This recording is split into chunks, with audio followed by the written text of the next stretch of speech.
Hey everybody, Cajun Reviews for you coming straight at you today. And today I want to talk to you today about these laser index tabs from Redi Tag.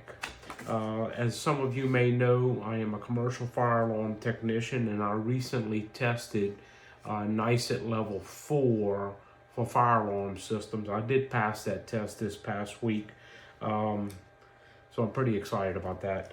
Anyway, I did use these tabs to index my NICET NFPA references. I also have a NASCLA book here that also was allowed it to be within a testing center. This is my NASCLA book right here, and I'm just going to use NFPA 72 as a reference.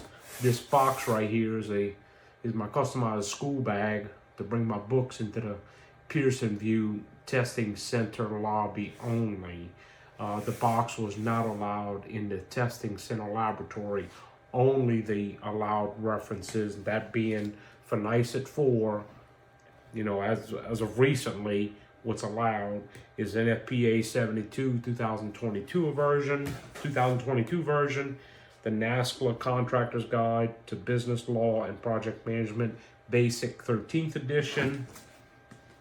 I also have here 2021 International Building Code and the 2020 version of NFPA 70, the National Electric Code. But anyway, back to what I was talking about with these labels. I did print these out and I got a little carried away on too many labels, I think.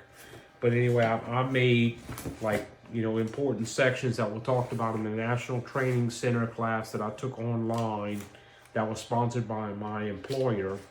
And I kind of got carried away and made too many tabs. It's too much. It's too hard to keep track of, I feel, in order to find things quickly.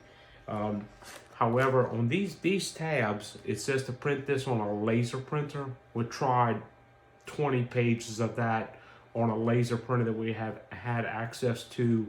It did not work out. The labels were all crumpled up when they came out. It did say that an inkjet printer will not work. However, I wanted to let you know about a hack that we found. Actually, my wife came up with this. We printed these on an inkjet printer. Actually, I have here a Canon Megatank inkjet printer, which I typed all of my labels out in Microsoft Word after I downloaded the template for these labels. Typed out everything I wanted on the labels, printed them on the Canon printer, took the label after it printed very carefully because it does smear easily, bring it into the bathroom, set it on a towel, let the ink dry for maybe 15 to 20 minutes, and then come back and spray on the top of it with hairspray. This is the hairspray we used. It's Tresemme Freeze Hold Hairspray number 5, I guess. There's the can. It comes from Walmart. That did work. It did hold the ink onto the labels very well.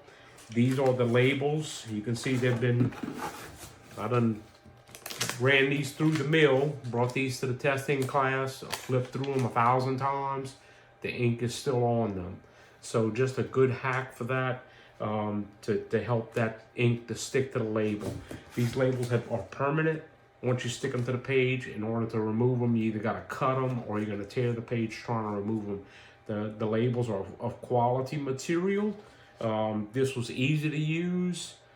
Once you download the template, you fill out the labels you want, print them out, stick them to the page where they belong, and there you go. And also, what you can do, if you don't want to print them with a computer, or you don't have access to a computer or a printer or whatever, you can handwrite like I did here at the bottom.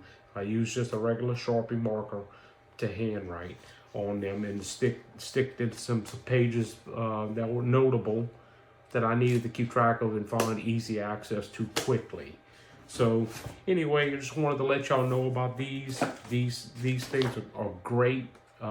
There are some people in the NICET Fire Alarms group online asking about that on Facebook. These labels do work.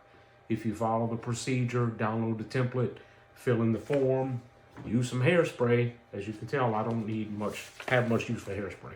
Anyway, this is my wife's hairspray. It worked out great. But anyway, hope y'all enjoyed the video. Thank you very much for watching. Y'all have a wonderful day. Thank you very much. Bye.